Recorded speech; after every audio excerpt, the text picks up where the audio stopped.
Allá por el delta del Nilo, hace unos 3000 años, había un pueblo que ya ni recordaba el sabor de andar sin grilletes.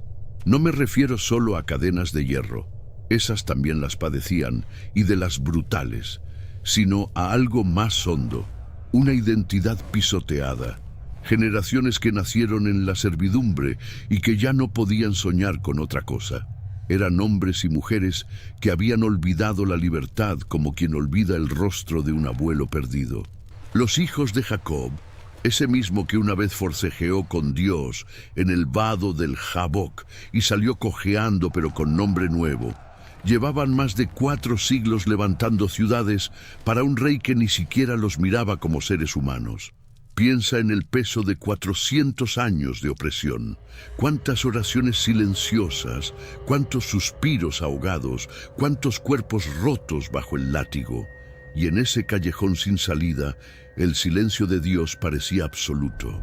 Pero lo que muchos sentían como abandono era en realidad el pulso de un plan que se estaba tejiendo en lo oculto. Un plan que estallaría una noche en un acontecimiento tan potente que, 3 milenios después, seguimos hablando de él. Esa noche tiene nombre. Se llama Pascua.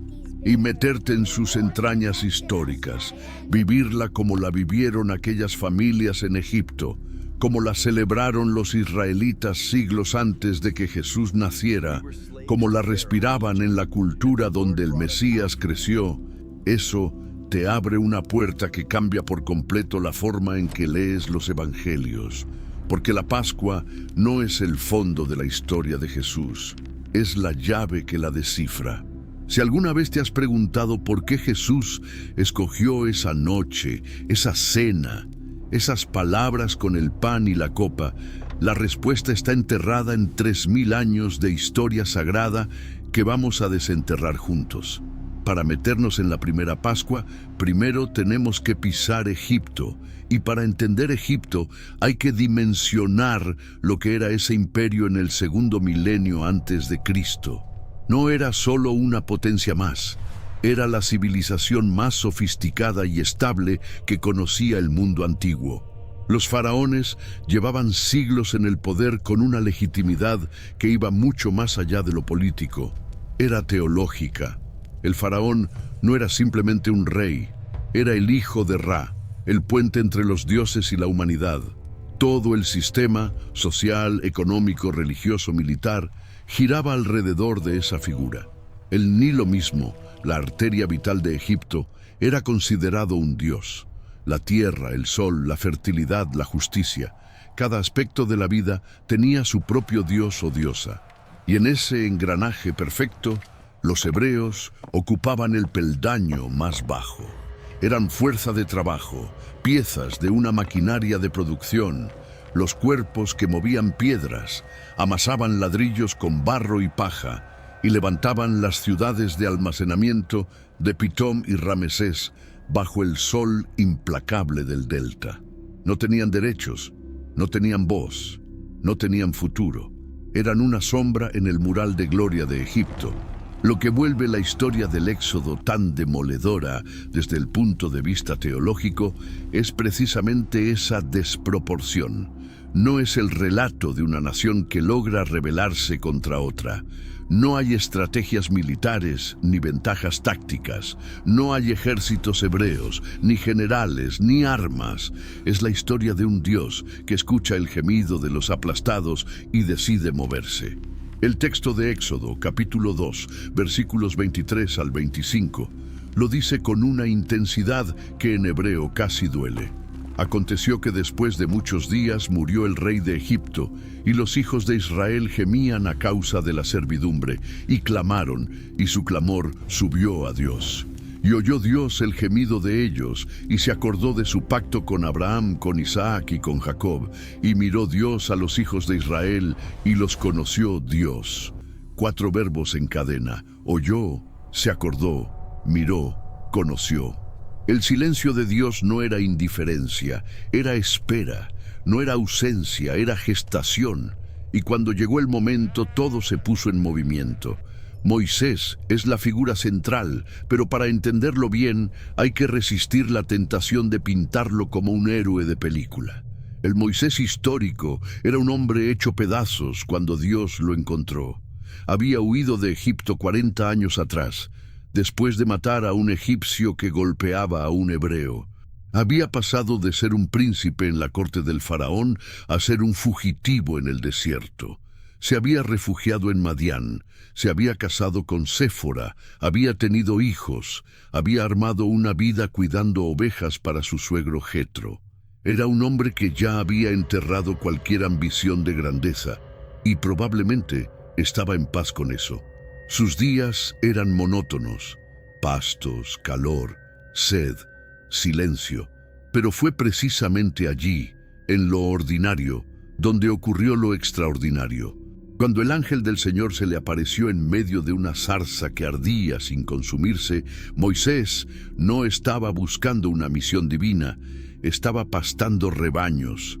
Dios lo encontró en lo cotidiano de una mañana cualquiera en el desierto y le soltó la tarea más imposible que un ser humano pueda recibir: ir a hablar con el faraón y pedirle que suelte a toda su mano de obra.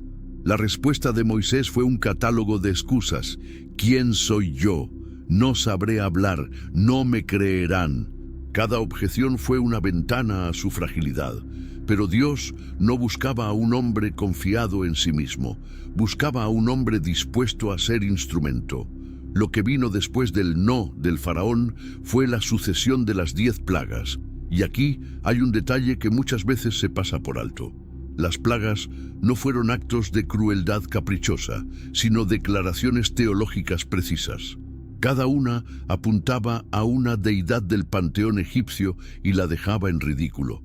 El Nilo convertido en sangre no era solo un desastre ecológico, era la humillación de Hapi, el dios que controlaba las crecidas del río. Las ranas que invadieron todo desafiaban a Heket, la diosa con cabeza de rana que representaba la fertilidad y la asistencia en los partos. Los piojos y las moscas mostraban la impotencia de Geb, el dios de la tierra, y de Wachit, la diosa protectora del Bajo Egipto. La muerte del ganado hirió a Hathor y a Apis, dioses de la fertilidad y el poder bovino.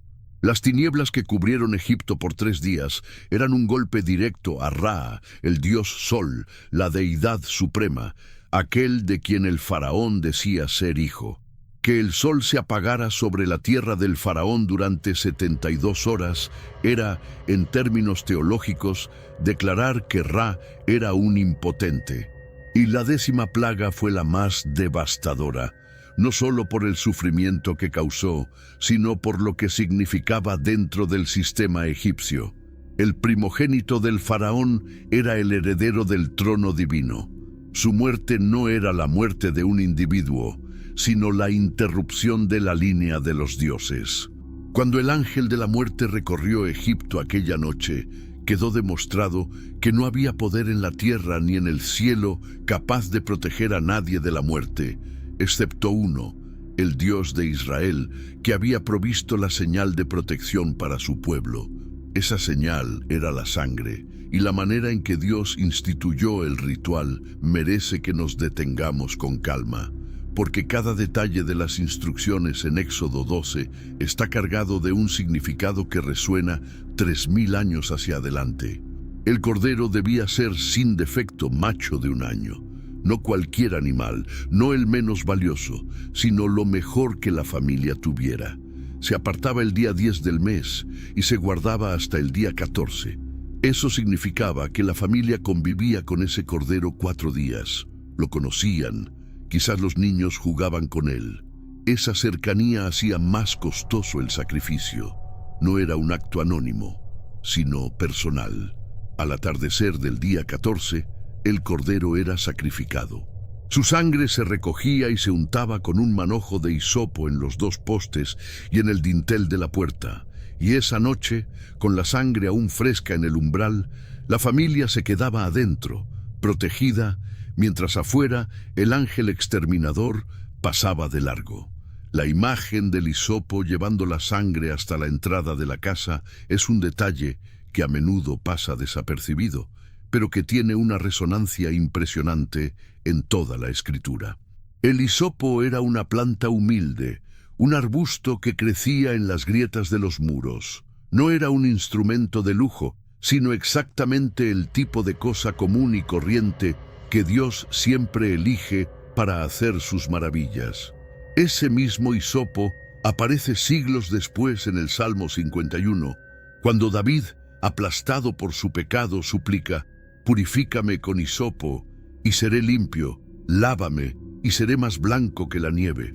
Y vuelve a aparecer en el Calvario, cuando los soldados empapan una esponja en vinagre y la acercan a los labios de Jesús en la cruz, poniéndola en un hisopo.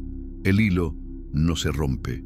La planta humilde que llevó la sangre del cordero al umbral de las casas en Gosén es la misma que lleva el vinagre a los labios del Cordero de Dios. La Biblia no es un montón de historias sueltas. Es una sola historia contada con una coherencia que no puede ser casualidad.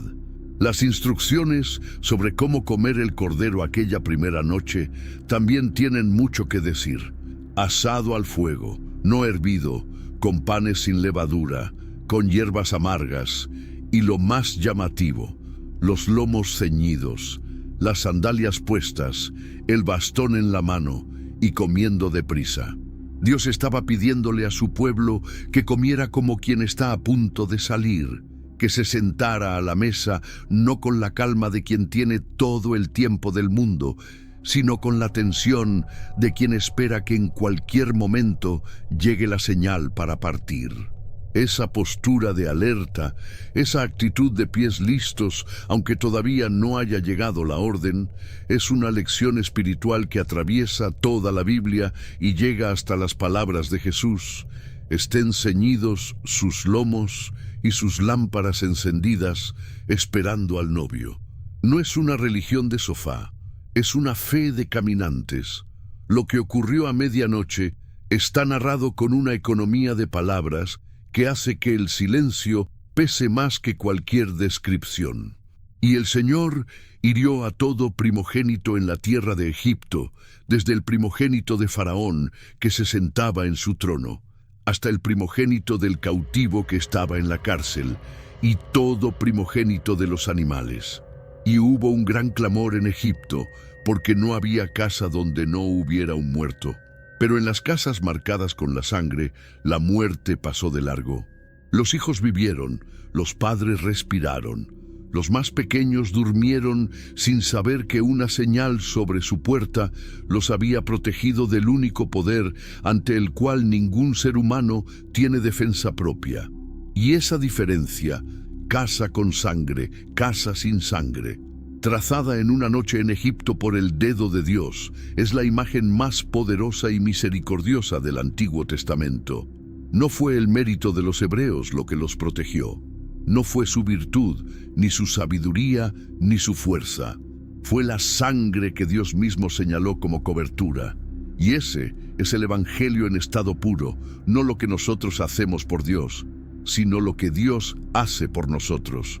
Cuando Israel salió de Egipto al amanecer siguiente, salió transformado. Ya no era una masa de esclavos, era una nación.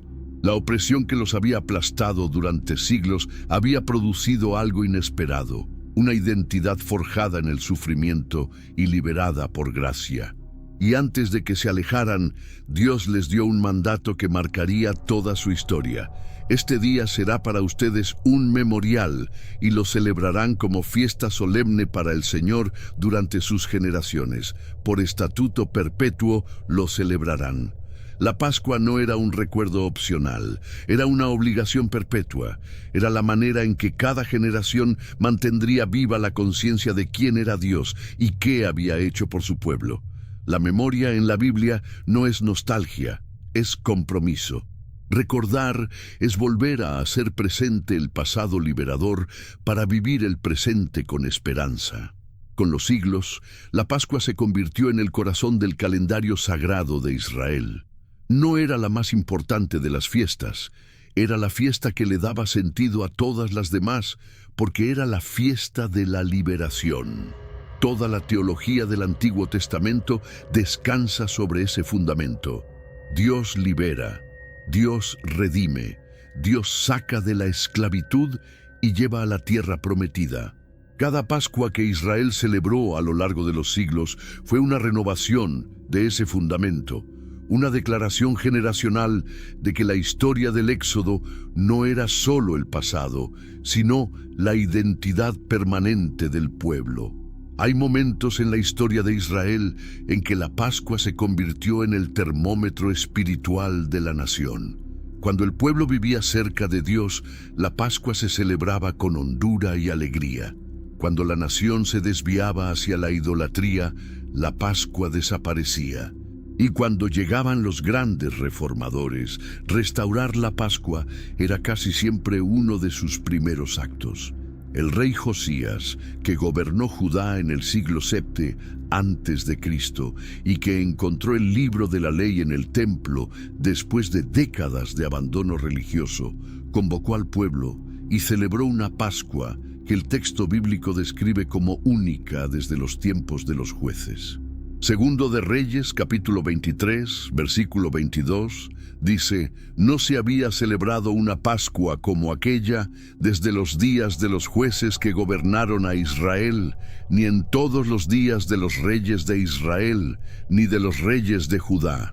No era solo una celebración, era un diagnóstico del estado del pacto entre el pueblo y su Dios. El rey Ezequías, que gobernó generaciones antes, tomó una decisión aún más osada. En un momento en que el reino del norte había caído ante Asiria y los sobrevivientes estaban dispersos, Ezequías convocó a todos los israelitas que aún quedaban del norte y del sur a venir a Jerusalén para celebrar la Pascua juntos. Envió mensajeros por todo el territorio. Muchos se burlaron, pero algunos del norte respondieron. Cuando llegó el momento de la celebración, muchos de los peregrinos del norte no estaban ceremonialmente purificados según todos los requisitos de la ley. Ezequías no los rechazó, oró por ellos, y el texto dice que Dios escuchó a Ezequías y sanó al pueblo. La Pascua de Ezequías fue una lección sobre la misericordia de Dios que supera el formalismo. Fue tan llena de gozo que el pueblo decidió extenderla 14 días, el doble de lo establecido. Desde los días de Salomón no había habido en Jerusalén una fiesta semejante. Pero es en el periodo que va desde el regreso del exilio babilónico hasta el nacimiento de Jesús, donde la Pascua adquiere la forma concreta que el Mesías conoció y vivió. El trauma del exilio, la pérdida de la tierra, del templo y de la independencia había despertado en el pueblo hebreo una sed nueva por la identidad y por la ley. Los rabinos y escribas de los siglos intertestamentarios desarrollaron tradiciones que llenaron la Pascua de capas adicionales de significado. La cena pascual que Éxodo describía, con instrucciones relativamente simples, se convirtió en el Seder, una celebración ordenada y estructurada que seguía un guión preciso, integrando textos bíblicos, oraciones, cantos y gestos simbólicos en un tapiz de una riqueza extraordinaria. Para entender cómo se celebraba la Pascua en tiempos de Jesús, hay que empezar semanas antes del mes de Nisán, el primer mes del calendario sagrado hebreo. Las familias comenzaban la búsqueda y eliminación de todo chametz, todo producto con granos fermentados. La levadura en la teología del Antiguo Testamento era símbolo de corrupción, de lo que se hincha en lo escondido, del pecado que crece silenciosamente. Limpiar la casa de levadura era también un acto espiritual, una preparación del corazón para la santidad de lo que se avecinaba. La búsqueda culminaba la noche anterior a la Pascua con un ritual preciso. El padre de familia recorría cada rincón con una vela encendida, examinando estantes y bolsas. Lo que encontraba lo destruía, lo que no encontraba lo declaraba ausente. La casa quedaba ceremonialmente pura, lista para recibir la fiesta. Jerusalén, en los días previos a la Pascua, era una ciudad irreconocible. En tiempos normales tenía unos 80 o 100.000 habitantes. En la semana de la Pascua, la población se multiplicaba de manera explosiva. Algunos historiadores calculan que llegaban a reunirse entre 300.000 y medio millón de personas. Peregrinos llegaban de todos los rincones del mundo conocido, de Galilea y Samaria por tierra, de Alejandría y Roma por mar, de las comunidades judías de Babilonia, Persia, Asia Menor. Todo judío que pudiera hacer el viaje intentaba estar en Jerusalén para la Pascua al menos una vez en la vida, y los más devotos lo hacían cada año. Los caminos se llenaban de caravanas semanas antes de la fiesta. Jerusalén se preparaba como una ciudad que sabe que su momento más importante del año ha llegado. Las calles se atestaban de vendedores de animales para el sacrificio. Los habitantes de la ciudad abrían sus habitaciones a los peregrinos porque la tradición exigía que nadie que viniera a la fiesta se quedara sin lugar. Las posadas estaban reventadas, los campamentos se extendían por los valles alrededor. Los sacerdotes del templo multiplicaban sus turnos para atender el volumen extraordinario del ritual. Y sobre todo ese bullicio, sobre esa densidad humana, flotaba algo que solo puede describirse como una atmósfera espiritual. La conciencia colectiva de que lo que estaban a punto de celebrar era el acto fundacional de Israel como pueblo de Dios. Había también un trasfondo político tenso. Los romanos, que ocupaban Judea, reforzaban la guarnición en Jerusalén durante la Pascua por miedo a revueltas. Pilato mismo solía trasladarse de Cesarea Marítima a la ciudad para supervisar el orden. La esperanza mesiánica bullía en el aire. Muchos peregrinos soñaban con que aquella fuera la Pascua, en que Dios finalmente restauraría el reino de David. El corazón del ritual pascual en tiempos del Segundo Templo era el sacrificio del Cordero. A diferencia de la práctica original en Egipto, donde cada familia sacrificaba su animal en la puerta de su casa, en el periodo del templo ese sacrificio se centralizó en el recinto sagrado de Jerusalén. El día 14 de Nisán, a partir del mediodía, comenzaba uno de los espectáculos más impresionantes que el mundo antiguo haya conocido. Las familias llegaban con sus corderos. Los sacerdotes revisaban que estuvieran sin defecto. Luego se iniciaba el sacrificio. Los sacerdotes se alineaban en 2 filas en el patio interior, unos con recipientes de oro, otros de plata. Cuando degollaban el cordero, la sangre se recogía en uno de esos recipientes y se pasaba de mano en mano hasta llegar al altar, donde se derramaba. El proceso se repetía con cada animal, miles de veces, a lo largo de la tarde. Mientras tanto, los levitas entonaban el Jalel, los salmos 113 al 118, los salmos de alabanza y acción de gracias que forman el corazón de la liturgia pascual. Cuando terminaban un ciclo, comenzaban de nuevo. Las voces de los levitas se mezclaban con el sonido de los cuernos, las arpas, el murmullo de la multitud, el ruido de los animales. El humo del altar se elevaba sobre la ciudad y sobre todo ese escenario de sangre y adoración. El sol de primavera de Jerusalén comenzaba a ocultarse. Después del sacrificio, las familias regresaban a sus alojamientos con el cordero listo y empezaban los preparativos del Seder. La mesa tenía elementos precisos y cada uno contaba una historia. El cordero asado era el memorial del sacrificio original. El pan sin levadura, la matzá, recordaba la prisa de la salida, cuando no hubo tiempo de dejar fermentar la masa. Las hierbas amargas, el maror, traían al presente el sabor de la esclavitud para que nadie olvidara lo que significaba ser esclavo. El jaroset, una mezcla dulce de frutas y nueces, evocaba el mortero con el que los esclavos hebreos fabricaban ladrillos para las construcciones del faraón, y el vino, que se bebía en 4 copas a lo largo de la cena, representaba las 4 promesas divinas de Éxodo 6. Yo os sacaré de debajo de las tareas pesadas de Egipto, os libraré de su servidumbre, os redimiré con brazo extendido y os tomaré por mi pueblo. Además, había un plato aparte con un hueso de cordero, recordando el sacrificio, un huevo duro, símbolo del dolor y también de la vida nueva, y un recipiente con agua salada, las lágrimas de la esclavitud. El orden de la cena, el seder, comenzaba con una pregunta que hacía el hijo más pequeño de la familia. Las 4 preguntas clásicas que en hebreo se conocen como Ma Nishtana. ¿Por qué esta noche es diferente a todas las noches? ¿Por qué comemos pan sin levadura? ¿Por qué comemos hierbas amargas? ¿Por qué mojamos 2 veces? ¿Por qué comemos recostados?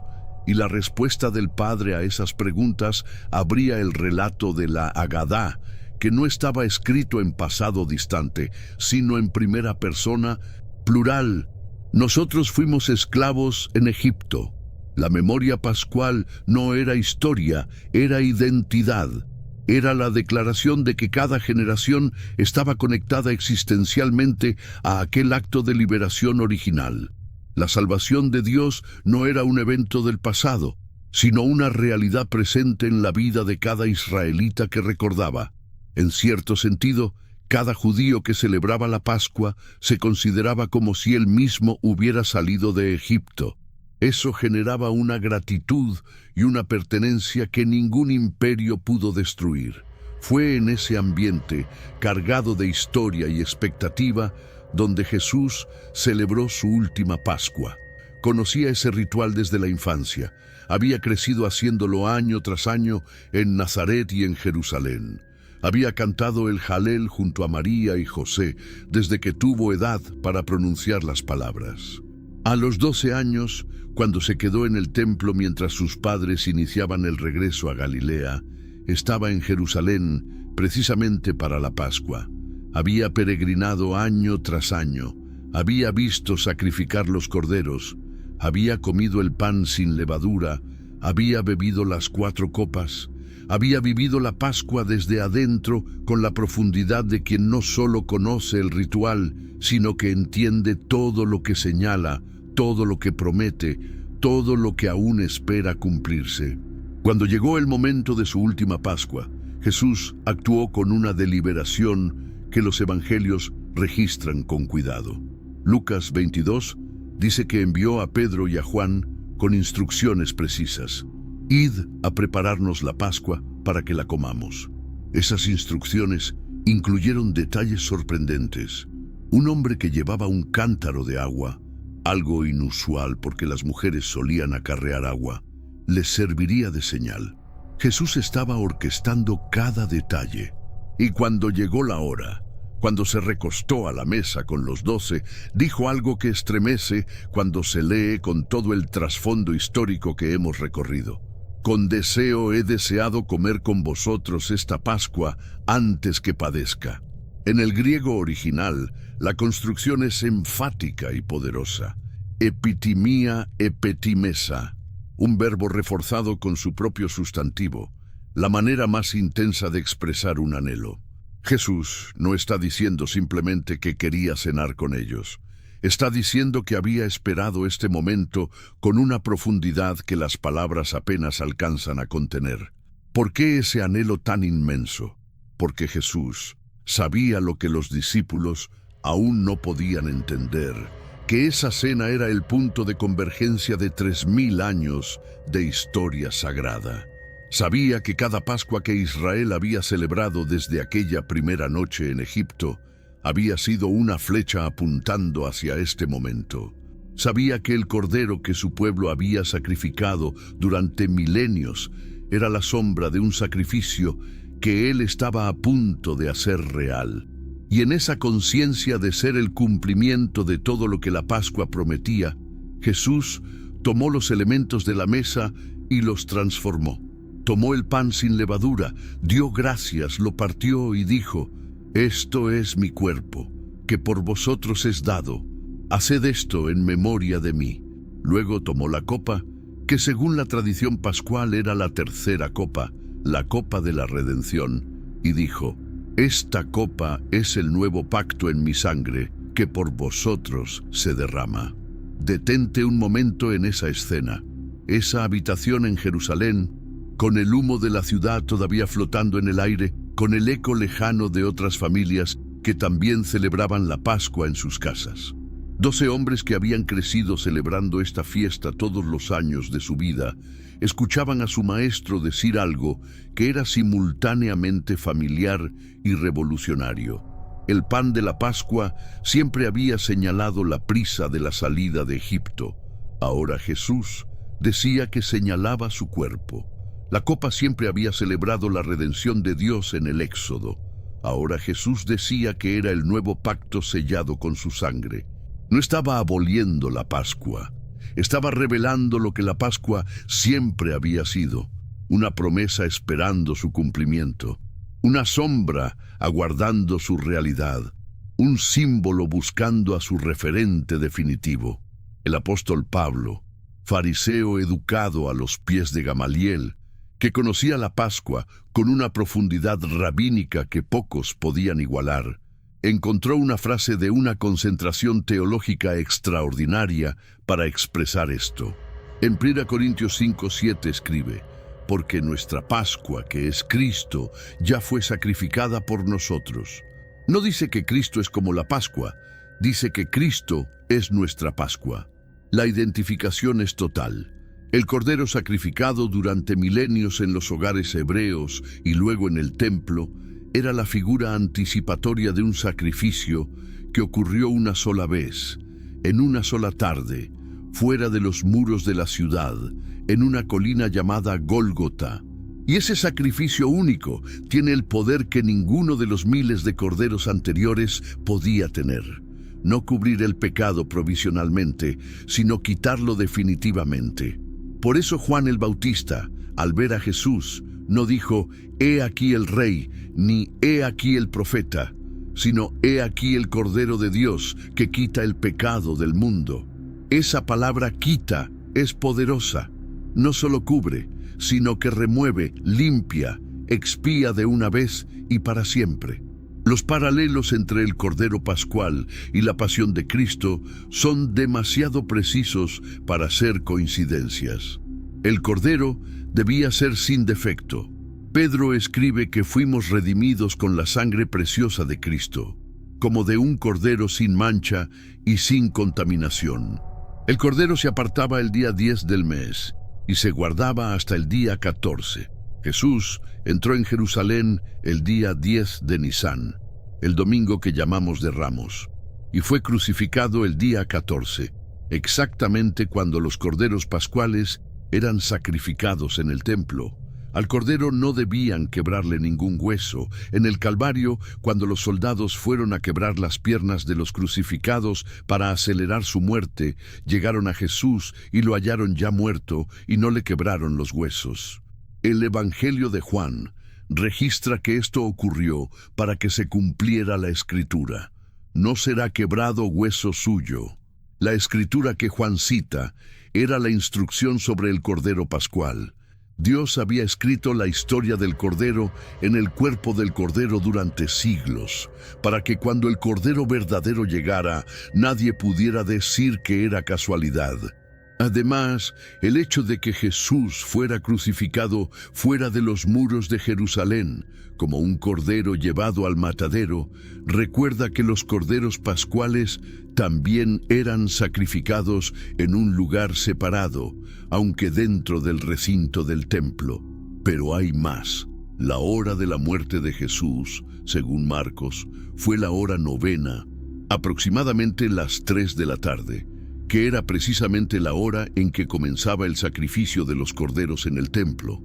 En el mismo momento en que los sacerdotes degollaban miles de corderos, el Cordero de Dios entregaba su espíritu. La sangre en el umbral de las casas de Gosén era la señal que el ángel de la muerte respetaba. Ahora, la sangre de Cristo es la señal que la muerte eterna respeta. No un ángel que pasa una noche, sino el juicio definitivo de Dios sobre el pecado. El que está bajo la sangre del Cordero está a salvo. no por sus obras, no por su linaje, no por su esfuerzo, sino por gracia, mediante la fe. Como dice Pablo en Romanos 3, siendo justificados gratuitamente por su gracia, mediante la redención que es en Cristo Jesús. Hay una dimensión de la Pascua que frecuentemente no se comenta, pero que ilumina algo profundo sobre el corazón de Dios. La Pascua era una celebración abierta. Éxodo 12 dice explícitamente que si el extranjero que habitaba entre Israel quería participar, podía hacerlo. La única condición era la señal del pacto, es decir, la circuncisión, que era el signo de pertenencia a la comunidad de la promesa. La Pascua no era étnicamente exclusiva. Era exclusiva solo en el sentido del pacto. Quien estuviera bajo la sangre, quien hubiera tomado la decisión de identificarse con el pueblo de Dios, era bienvenido a la mesa. Y esa estructura, ese principio de inclusión basado en la fe y no en el origen, es exactamente el principio que Pablo desarrollaría siglos después al explicar que en Cristo no hay judío ni griego, que los gentiles somos injertados en el olivo de Israel por fe, que la promesa de Abraham alcanza a todos los que creen. La Pascua ya contenía en su diseño original la semilla de la universalidad del Evangelio. También hay algo en la arquitectura relacional de la Pascua que merece ser contemplado, porque dice algo sobre cómo Dios quiere que su pueblo mantenga viva la memoria de lo que Él ha hecho. La Pascua no era una ceremonia del templo celebrada por sacerdotes en nombre del pueblo. Era una cena familiar. Ocurría en casa, alrededor de una mesa, con los hijos, los ancianos, los amigos cercanos. La transmisión de la fe no dependía de una institución, sino de una relación. El padre que respondía a las preguntas del hijo más pequeño estaba haciendo algo que ningún sacerdote podía hacer en su lugar. Estaba pasando de una generación a la siguiente, en el lenguaje más íntimo posible, la historia de quién era Dios y qué había hecho. El mandato de Deuteronomio de hablar de las cosas de Dios cuando te sientes en tu casa, cuando andes por el camino, cuando te acuestes y cuando te levantes, encontraba en la noche del Seder su realización más perfecta. Esa es también la lógica de la cena del Señor. Una mesa, una familia, un recuerdo que se vuelve presente. Imagínate por un momento ser un niño en Jerusalén en la noche de la Pascua en tiempos de Jesús. Has visto a tu padre revisar la casa con la vela en busca de la levadura. Has ayudado a poner sobre la mesa los elementos del Seder que conoces desde que tienes memoria. Has visto llegar a los familiares y amigos. Has pronunciado las 4 preguntas en hebreo con la seriedad que la ocasión requiere. Y ahora estás escuchando a tu padre responder con el relato que lo explica todo. Esclavos éramos en Egipto, el faraón nos oprimía, clamamos al Señor y Él nos oyó. Sacó a su pueblo con mano fuerte y brazo extendido.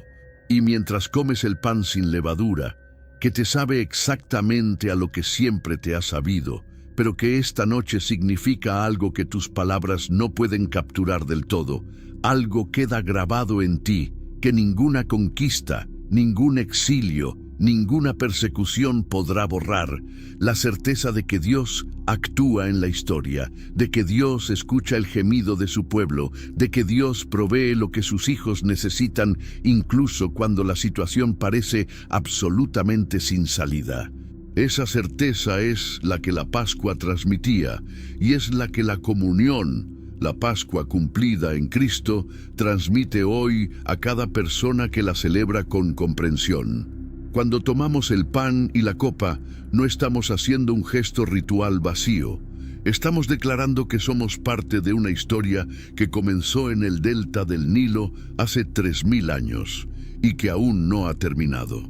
Estamos reconociendo que la sangre que cubre nuestra puerta no es la sangre de un cordero sacrificado en Gosén, sino la sangre del cordero que quita el pecado del mundo. Estamos diciendo que somos el pueblo liberado, que nuestra esclavitud terminó, que estamos en camino hacia una tierra prometida que no es de este mundo. Antes de cerrar, quiero preguntarte algo que me ha dado vueltas mientras preparaba todo esto. La Pascua requería que cada israelita se viera a sí mismo como si hubiera salido personalmente de Egipto, no como heredero de una historia ajena, sino como protagonista de su propia liberación. Y yo quiero preguntarte, ¿te has visto de esa manera frente a lo que Cristo hizo? ¿Hay en ti esa conciencia de que la sangre del Calvario no fue derramada para una multitud abstracta, sino específicamente por ti, para cubrir tu puerta, para protegerte de lo que merecías? No se trata de emoción pasajera, sino de una certeza que cambia la vida. Escríbeme en los comentarios qué elemento de la Pascua, al entenderlo en profundidad, te ha hecho sentir más cerca de lo que Jesús vivió en esa última noche antes de la cruz. Tu respuesta puede encender la fe de alguien más que hoy está leyendo. La historia, que comenzó en Egipto con una familia hebrea untando sangre de cordero en el umbral de su puerta, no terminó en el aposento alto de Jerusalén. Sigue abierta, sigue viva. Sigue convocando a personas de todas las naciones, de todas las lenguas, de todos los siglos, a sentarse a la mesa del Cordero y a reconocer que su sangre es la única señal que tiene poder sobre la muerte. Lo que el faraón no pudo detener, lo que el exilio no pudo extinguir, lo que los siglos no pudieron desgastar, sigue siendo ofrecido hoy con la misma generosidad con que fue ofrecido la primera noche en Gosén. Protección para quien esté bajo la sangre, vida para quien reciba la señal, libertad para quien decida salir de la esclavitud y caminar hacia la promesa. Si este recorrido por 3000 años de Pascua ha avivado algo en tu corazón, comparte este video con alguien que necesita ver las raíces de lo que celebramos en Cristo. Suscríbete al canal y activa la campanita para que sigamos haciendo juntos este camino por las profundidades de la palabra. Que el Dios de Abraham, de Isaac y de Jacob, el Dios que oyó el gemido de su pueblo en Egipto y bajó a liberarlo, el Dios que entregó a su propio Hijo como el Cordero definitivo, para que ninguno de los que creen en Él perezca, te guarde en su paz, te sostenga en su gracia y te lleve de su mano hasta el día en que la promesa sea completamente cumplida. Amén.